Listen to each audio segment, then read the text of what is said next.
धेरै नगिजाला न मलाई के पनि भएको छैन भनेर सुनेनौ नखराइ नहुने झन् आफ्नो बुढालाई माया गरौँ भनेर कस्तो विचार गरेको त जहिले नखराइ नहुने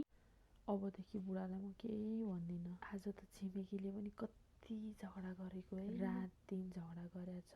अति भयो पो भने अबदेखि केही भन्दिनँ बुढालाई म केही नभनिकन हेरौँ न कस्तो व्यवहार देखाउँदो रहेछ बुढी त्यहाँ साथीको आज बर्थडे पार्टी छ अरे म एकैछिन पुगेर आइहाल्छु है जानुस् न त जानुस् सोधिराख्नुपर्छ र साथीहरूसँग रमाइलो गरेर आउनुस् न सधैँ त भागले जसरी सम्झिन्थे आज त जानुस् न त जानुस् साथीहरूसँग रमाइलो गर्नुहोस् भनेको पछि साथीहरूको नामै लिनु हुँदैन त्यो कस्तो रिसाउँथे होइन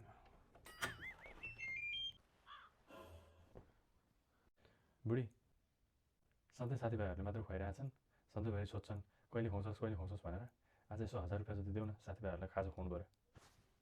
1000ले पुग्दैन होला साथीभाइहरूसँग रमाइलो गर्नुपर्छ मसँग 3000 छ यो 3000 लिएर जानु न त है रमाइलो गरेर आउनु के भएको छ बुढीलाई 2 दिन भयो एकदम मायालु पाराले बोलिरहेछ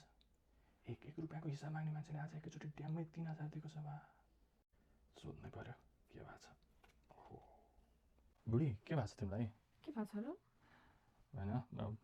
1-2 दिन भयो तिमीले एकदमै मायालु पाराले बोलिरहेछौ म त छक्क परिरहेको छु कि सधैँ त्यस्तो चिच्याउने मान्छे आफ्नो बुढालाई माया गरेको नि होइन होला अलिक सन्चो छैन क्या हो सन्चै छु होइन तिमी कस्तो चिच्याउँथ्यौ म साथीभाइहरूसँग यसो घुम्न जान्छु डुल्न जान्छु भन्दाखेरि कस्तो रिसाउँथ्यौ आजकल त अनि कति माया गर्छौ पैसा सैसा पनि धेरै धेरै दिइरहेछौ के हो कुरा खास भनेर नि सधैँ त्यस्तो नगर्ने मान्छे हो नि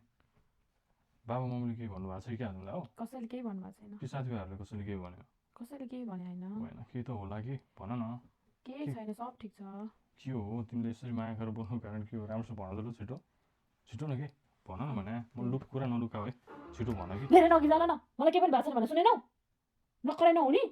झन् आफ्नो बुढालाई माया गरौँ भनेर कस्तो विचार गरेको त जहिले नखराइ नहुने